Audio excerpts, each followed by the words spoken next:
The Abundant Mother podcast. I am so grateful that you are joining me here today. Wherever you are in the world, I'm sending you love and light and peace and abundance, of course. Today, we're going to talk about a hot topic. Well, I guess it's hot in my world, in my brain, in my heart to share. So now it's going to be passed off to you. Open for your interpretation. Open for your feelings and your thoughts as always. But today, what we're going to focus on is the movement of feminism and what that means. Now, you might have heard me talk about this before, but it's so important to keep and continuing this conversation. This is directly related to you, your value, your worth, and your abundance. And I'm going to tell you why. The feminist movement has done many amazing, of course, obvious things, like a woman signing and being able to take out a mortgage, a woman having her own bank account, a woman starting her own credit card, like, duh. These things shouldn't have even need to been said, or an action needed to have been done in order to clarify that as worthy. Yet here we are, right? So those things deserve to be celebrated and honored, and the voices and the movement that's created these things to be is real and true and celebratory. But what we're finding is that now in society, this movement has really brought the feminine being into a masculine world, in a masculine container. And I want to do a side note here, because I think it's really important to know and understand that I love men. I love my husband. I love the masculine in the world. I love the masculine when I come out and meet it and greet it in earth, in nature. Masculine also deserves to be celebrated. A masculine, when it is in its divinity and its power, is beautiful, amazing, a protector, structure. It's necessary and important for us in this earthly life to really honor the masculine. Now, there are ways, just as in feminine energy, that the masculine is operating at a lower vibration. And when a masculine energy, and we all have masculine and feminine energy within us, even if you're a female, even if you're a male, you also have the other energy alive inside of you, okay? So when I'm talking about this, I'm not talking about men versus women. That is not the idea here. In fact, the idea is for us to celebrate our partner, celebrate the counterpart, celebrate the yin and yang of life, because that is what we're meant to do. And at the same time, what we're meant to do is bring in healing and bring in light and wisdom and love into aspects of our life that are not operating at the frequency in which it could be.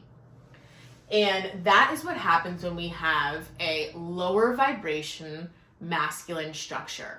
And what that could look like, what that could feel like, is the continuous need to push. The words like, we need to grind it out, or we need to force something to happen. It's this structure of do or die, and it never stops. And the thing about this movement is that now, I read a study just yesterday, I think it was from Forbes, that 70 to 80% of women are, by the time their children are 18 years old, going to be the primary income producers. I'm just going to say that again. By the time the child is 18 years old, the women of the household are going to be the primary income producers, aka breadwinners. And when I hear that statistic, I obviously celebrate the woman in all of her power and what it is that she does. But I also see the strain, the pressure, the expectation from that woman being the mother, which is encompassing all of these duties, so many things before the clock strikes 9 a.m. And on top of it, the manager of the household. And now on top of that, the income producer. And so when I hear that, I'm like, wow, This has the potential for such greatness, but the way that it's operating right now is not sustainable. I was at a dinner on Friday night, this past Friday night, and I was surrounded by a bunch of powerful women leading retreats and working in the health and wellness field and inspiring others to be healthy and fit and well and taking them in various places around the world to do this. And when you're in that type of presence, it's just amazing because you're witnessing each other doing the work in life. You're witnessing each other helping each other, which is what it's all about. And through these conversations, most of us had not met each other before. We started doing connection. Instead of networking, I'll call it connection. Just what is it that you do? Who do you work with? What do you practice? And through discussing what my work is, which is primarily working with mothers to tap into their abundance inside the home and outside of the home, and what that looks like, and how I am on a mission to recreate the money game for mothers and understand that we are the ones that have the power to rewrite the game. That there is no perfect company that we're waiting for to have an interview with that's going to just totally understand all the expectations that come along with being a mother, and being a businesswoman inside of their company and what that all looks like. That there is no waiting game that we can say, oh my gosh, government, you see us. This is the proper care that we deserve. This is the proper amount of money. Yes, we can have expectations of that, but the point is, are we just going to be sitting around and waiting for that? We could wait eons of time. Lifetimes and lifetimes could go by before any of that is discovered or even realized in the eyes of the government, right? We could wait for a superhero to come in and say, yes, I see you, and I'm going to change the game for you, and this is the way that it's done. But really, what we're waiting for is you. You are the superhero. You are the one with the motherly wisdom, the one that has literally created life and birthed it again and again, the one that transforms and changes in every point of motherhood, the one that transforms and changes through every point of the day. You are the one that is responsible for making this transformation as it relates to money and motherhood. Okay? Because I want to go back down to that statistic that 70 to 80% of all mothers, by the time that their children will hit 18, will be the breadwinners. And that can't look like us grinding it out in a corporate setting, grinding it out for a company that expects you to travel when you are 8 months pregnant, that expects you to work until 1, 2 o'clock in the morning when you have a 2-year-old at home. It's just not possible. It's not possible to do that long term. It's not possible because you are a mother, and that's the primary role that you have, no matter what job title you have thereafter. And this is what is directly connected to our mental health crisis that's currently happening in the world, where there is anxiety and depression and all these other multitude of things that we're experiencing in body and mind, because it's saying that this way of living and this way of working, this way of being is not sustainable. And that's okay. It doesn't mean that you are shamed for trying to provide the best life you can for your family. Like, are you kidding me? That is what it is that you've been doing. You are celebrated in that. You are honored in that. And you are seen in that. Don't take for 1 second this to be any form of guilt or shame whatsoever for the path that you chose, for the brain that you have, for the degrees that you have, for what you've accomplished. That is amazing stuff. And that will be forever encoded in your children and your future children.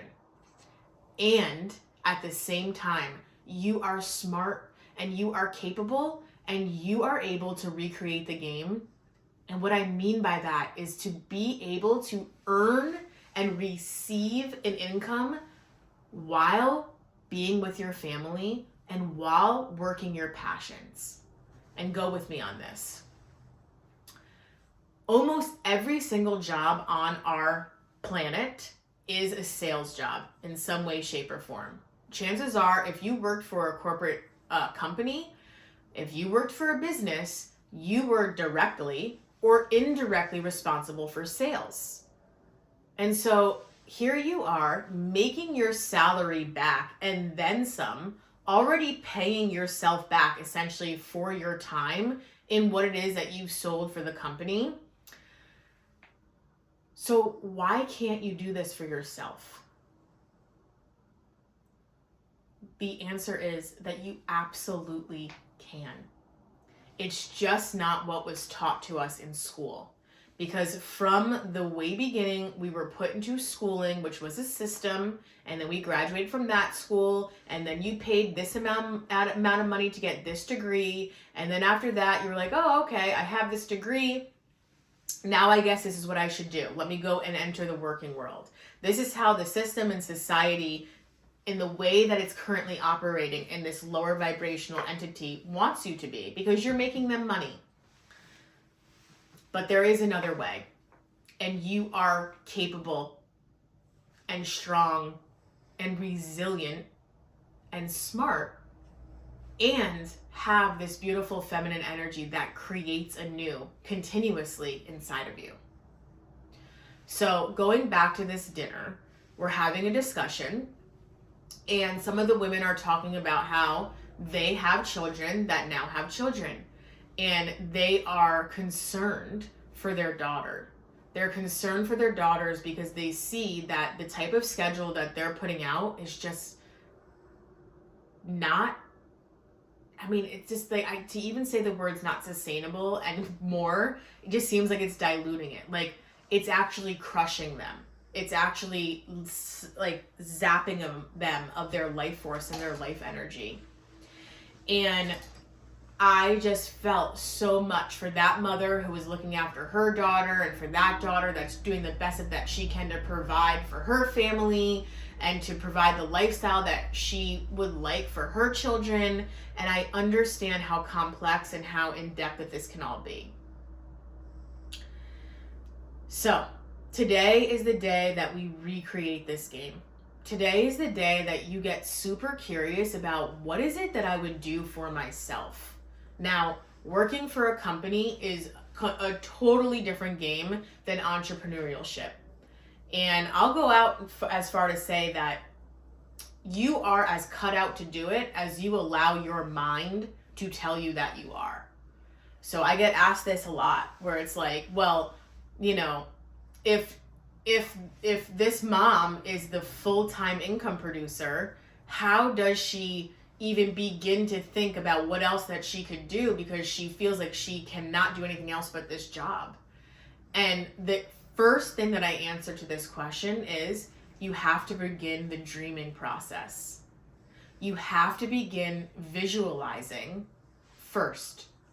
What is it that I would do? What would this look like?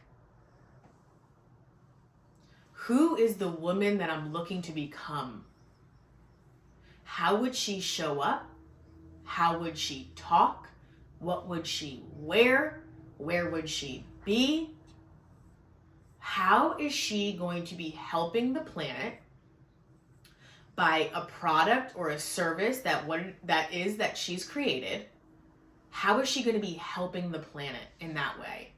Because then it starts to take this thought of like, ooh, it's all on me. Ooh, like it's just on me. And then we start to give some air to it. We give some space to it. And we start to get an Ariel's perspective of this, of like, wow, actually, I would be helping the planet. And how many people am I looking to serve? And what is the skill set that I have that another person doesn't have but would absolutely benefit from?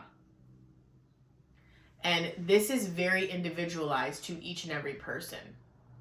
But I want to let you know that I have created a course and group coaching to help you unlock these keys. And it's called Birth Your Biz. Birth Your Biz is the place for you to go if you are curious about what this life on the other side looks like. If you feel this call to say, I really actually feel like that's what I would want to do. if you feel this call to create a new way for yourself, your children, and your family, you're not meant to do this on your own. You're meant to do this with support and being surrounded by other women who are out there doing what it is that you want to do now. Because that is the truth. There are women who are out there in the world doing what it is that you would like to do. And that just shows you that that is a possibility. That gives you the dropping, if you will. That gives you the acorn trail to say, wow, look what it is that she's created. You could look at it if you're feeling jealous or if you're feeling resentment towards it. You could look at it from a different perspective and go, you know what? It's just giving me the awareness that that's something that I would like to do too. It's just showing me, wow, this is actually possible. So, tying all this together, us creating this new way, us creating this next chapter, this next level in this whole feminist movement is what will change the game for our children as well. And so right now you're probably like, I gotta work because I gotta put money away for the college fund. I gotta keep working so that way I could like stack my kids up with this cash and that they have a chance to go to school for higher education. And it's like, okay, that could be right for some people. I'm not saying that it's not. But now we're putting them in the exact same system that's stressing us out right now. That's stressing you out right now. Okay, send them to higher learning, have them get a job, and then they'll feel this burden that I feel now. Does that even sound enjoyable? It sounds comical. And we just do this because this is what society tells us that we need to do. And I'm going to give you an example of what is possible through the lens of my own family.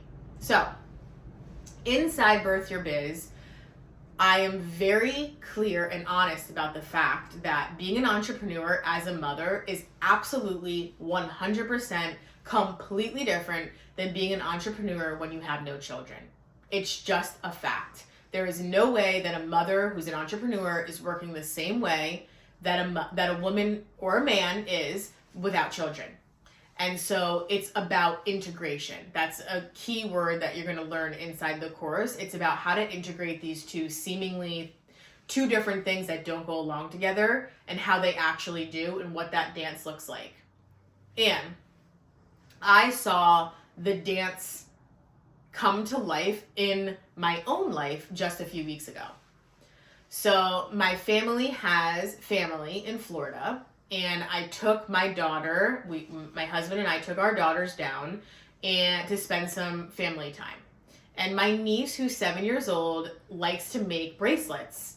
And what she does after she makes them is she goes to her brother's baseball game, which, you know, as a little sister going to your older brother's baseball game, it's like, okay, been here, done that. What else can I do with my life?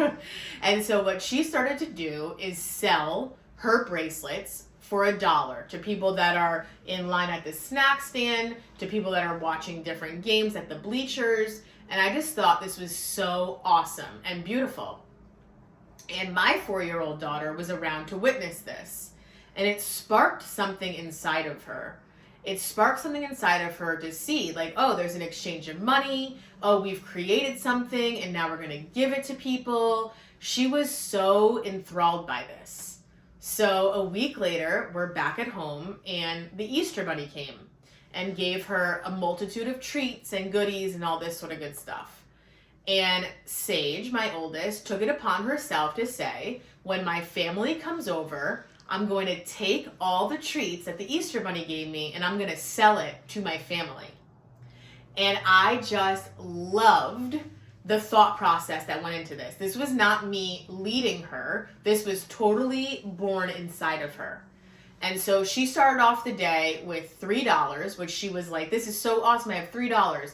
She ended the day with 40-something dollars and like just like this sense of feeling of pride, but also was very like serious and balanced about what it is that she was doing. She walked up to each member of the family. She was like, I have these chocolates to offer you, or this fruit rope, and it's $1. And even when she was asked, oh, I don't have any cash on me, do you have an app? And she was like, well, we are working on getting an app. Like, it was like this entrepreneur came to life. And continued from there, she has this desire to continue this. And so we were in the bath the other night and we were chatting about this. And she knows what it is that I do for work and for a living. And she was like, you know, Mom, what I would like to do is I would like to call my business, I'm not joking, she came up with this 100% herself. She is going to call her business the All Kind Stand. And she already came up with different things that she wants to have in a logo and what is it that she would sell. And she said that she wants to go to farms and markets and set up a table where she could sell people all kinds of things. And she wants me to have a table next to her where I could sell what she calls motherhood circle. And so this is the vision working. This is the vision integrating. If we could teach our children the value of money, the value of work and passion, and teach them at a young age that they are able to sell their passions, sell their creations, bringing good in the world, and also coming back to them in the form of money, which is a beautiful thing. This whole connotation that money is bad or evil, you've heard before. It's even it's integrated in television shows like Dirty Money, or More Problems, More Money, or Money Doesn't Grow on Trees. Think about what your parents have said to you about money from the time that you were a small child. Oh, it's really hard to make money. We don't have enough money. These are all stories that have been ingrained in your mind. And if you change the way that you're talking about money, living with money, have a relationship with money, then think about how that will change your lineage and the generations to come in a ripple effect. Because this is all what it's about. The schooling, the programming, the certifications, the extra, letters next to your name. I'm not shaming the accomplishments. I'm not shaming the work, the energy, the effort that went into this. But I am saying, do you really need that? Do you really need to do it this way? Do your children really need to follow this exact system in order to be deemed successful? Because the real answer is probably not. I know, mic drop moment. Probably not.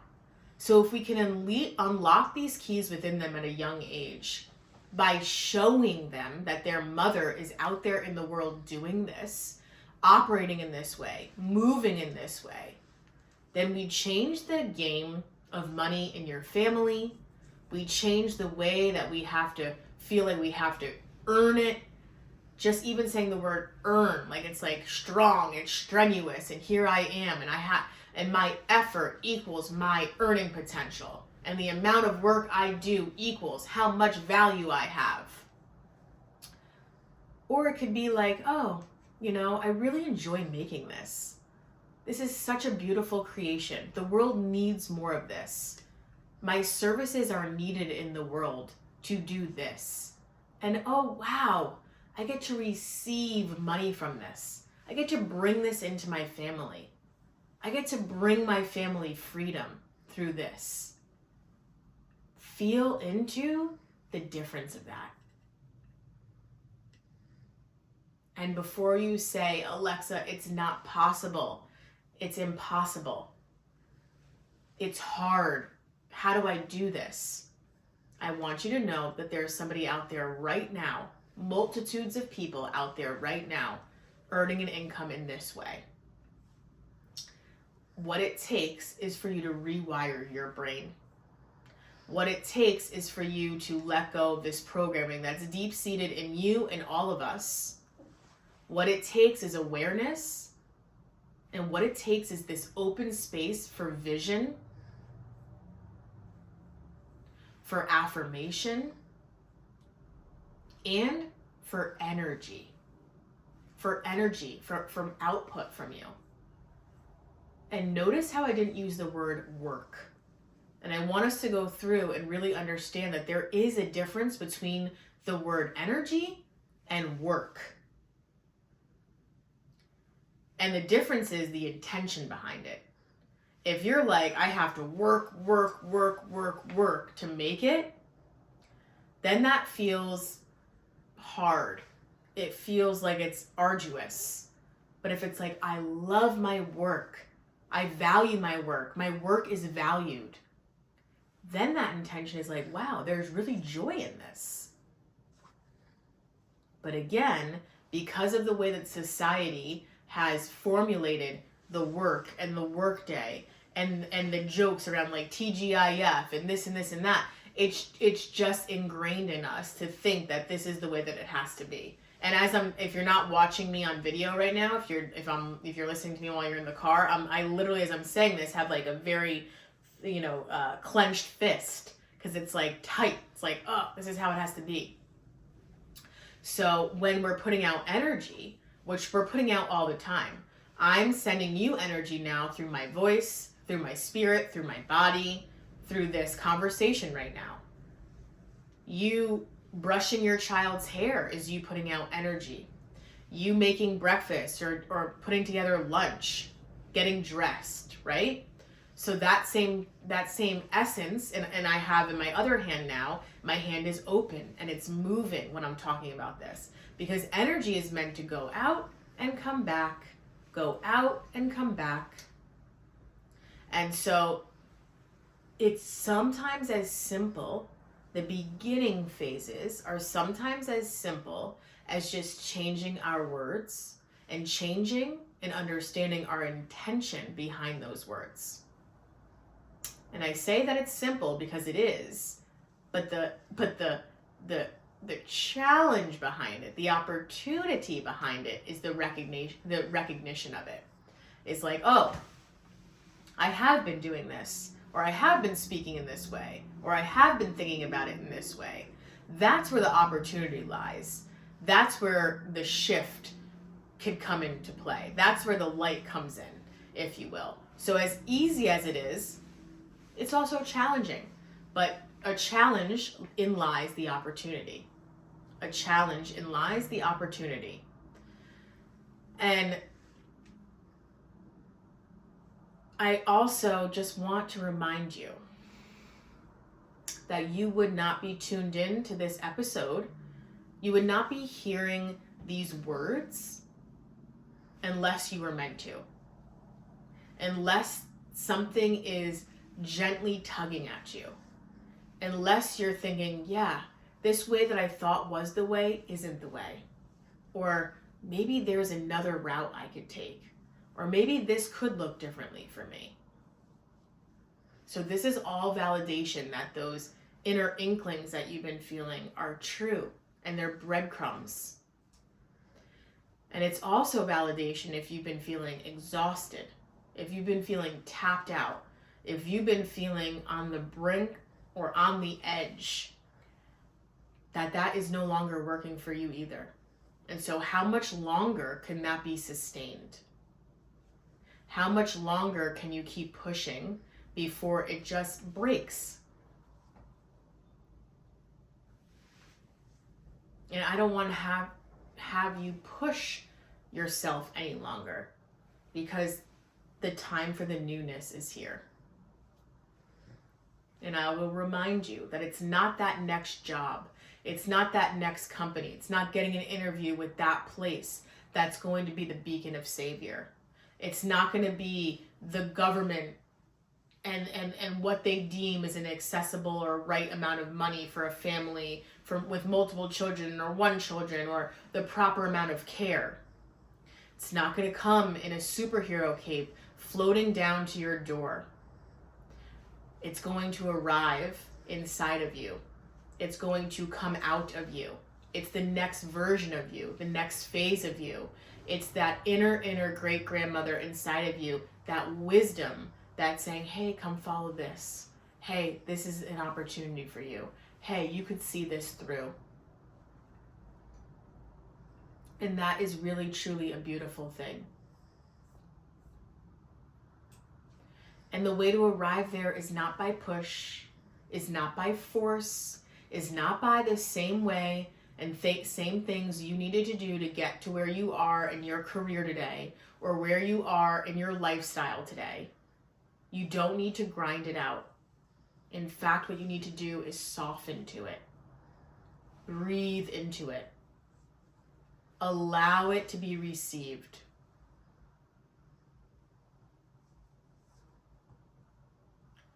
There's something that's coming to my mind to share about a social media post, of course, that was talking about a poem. And I wish I could attribute this to whoever created it because it's beautiful, but I can't at this time. And it was a poem essentially about the fact that, you know, we're so in society ingrained in this idea of breeding strong women. My mother was such a strong woman. Look at all that she endured. My great-great-grandmother was so strong. Look at this. This woman is strong. Look at her voice. Look at her structure. Look at her way of being. We have so much strength in the womanhood. We have so much strength in the motherhood. Now what it's time for is a softness. Now what it's time for is a light. Now what it's time for is this new way of being, where a woman doesn't have to feel like she needs to endure everything. Where she can tap into her pleasures, into her passions, and actually receive from that. Where she can be present with her children when she wants to be, when she desires to be, and feel that absolute presence in those moments of motherhood, and dance out of that into the presence of what her desires are outside of that. This is all so possible. I'll recap this entire episode in the next few minutes by saying I'm a living, walking testament to all of this. I did the things, I checked the boxes, got the degrees, got the certificates, climbed up the corporate ladder really, really quickly, had a team of multiple people underneath me, had a sales goal to reach and exceed, all of these things. And I thought, wow, okay, I'm so successful inside the corporate realm that I could just bounce out and I could easily replace my entrepreneurial income 3 times, 4 times the amount that I did in my corporate job. And at first, I was going about my business and the entrepreneurial journey as if it was the corporate job. And that's when the universe was like, no, no, no, no, no. You are not going to reach what you deem success doing it the way that you've always done. That's not going to be the way. In fact, you're going to have to unlearn a lot of things that you've learned. You actually are going to have to embrace more and soften more and breathe in patience. You're actually going to have to recreate the way that you look at this.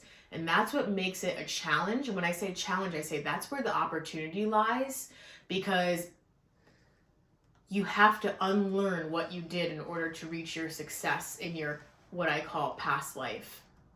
Because success is going to feel and look and be different in this new way that you're creating. And that's what's so important about having mentorship. That's what's so important about being in community and groups with other women who are leaning into this. That's what's so important about being in that village, because this is the way for us to do it, to relax into nature as we are nature. And the new role that you have, the new career that you have, is much more in sync with nature than it was with this unhealed masculine, this structure and this grind and this more. It's never enough. It's never enough. Keep giving, keep giving, keep giving, keep giving, keep giving, keep giving, right? So I had to go through these lessons so that I could appear here today to teach them, and that they could come through from challenge to wisdom. And that is what my life's purpose is now. That is what I am here to do, to help guide. And from this global mission, of really transforming the way that our society is and views motherhood and money, the way it views business and being present in our household. Because when I was leaving the corporate job that I once had, there was a narrative that was created that was like, oh, well, Alexa's leaving to be a stay-at-home mom. I never once said that, but that is what the narrative was that was said back to me. And there is nothing wrong with being a stay-at-home mother. It's a beautiful thing. It's amazing work for our society, for our generation, for our planet, for our earth. It's the role of all. But it just said, and it speaks to the fact that people didn't believe that you could be a present mother and earn an income. People didn't believe that you could be a present mother and own and run and operate your own business. And so here we are rewriting the game. Now I use that in those conversations as fuel. I use the conversations as fuel when a male coach told me, who was much older than me, told me, well, you're going to have to pick a lane. You're going to have to decide, are you going to be a mother or are you going to be a businesswoman?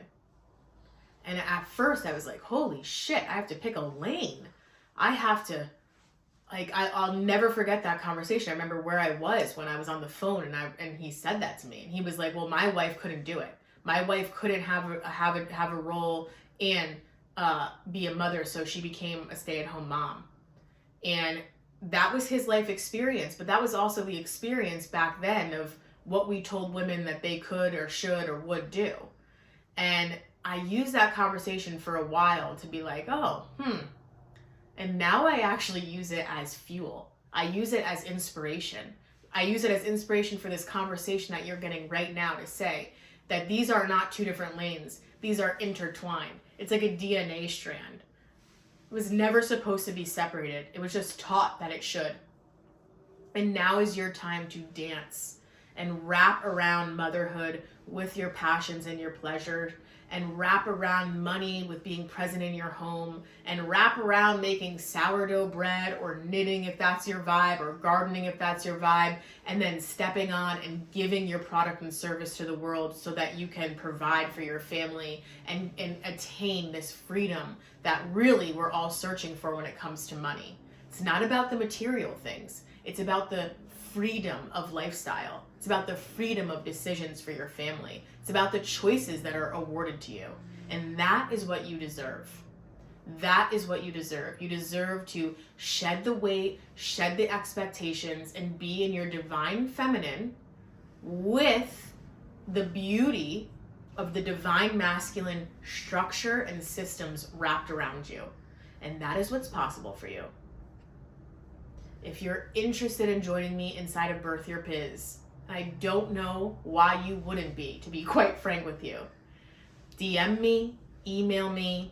I will tell you about what it is that you will receive from being in that container, in that space, and how you will walk out at the end of that 8-week time. I love you. I see you. Keep shining, softening, and knowing your full worth. See you next time.